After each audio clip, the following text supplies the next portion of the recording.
আমাকে ডাড়িয়া से बोलेला कोयलिया रे के डरिया से बोलेला कोयलिया अरे हम चलब तोरी बारात रे ललनवा अरे हम चलब तोरी बारात रे ललनवा सबके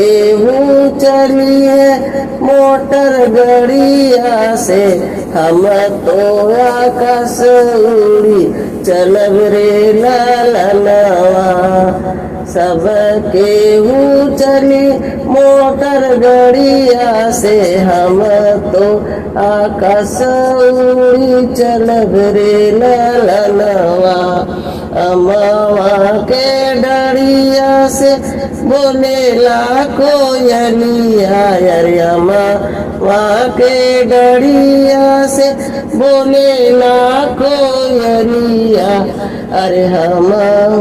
चलब तोरी बारात रे ललनवा अरे हम चलब तोरी बारात रे ललनवा सबके खाई है उड़िया मिठाइया सबके खाई है उड़िया मिठाइया अरे हम आम फल तोड़ी खाई रे ललनवा अरे हम आम फल तोड़ी खाई रे ललनवा अमावा के पेड़ावा से बोलेला कोयलिया अमावा के पेड़ावा से बोलेला कोयलिया अरे हम चलब तोरी बारात रे ललनवा अरे हम चलब तोरी बारात रे ललनवा सबके सोई है तो सक तकिया सबके सोई है तो सक तकिया अरे हम सोयब कुश के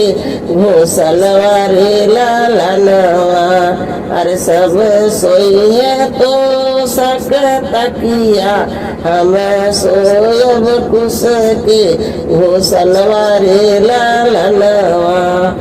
अमावा के डरिया से बोलेला कोयलिया रे अमावा के डरिया से बोलेला कोयलिया रे हम चलब तोरी बारात रे ललनवा अरे हम चलब तोरी बारात रे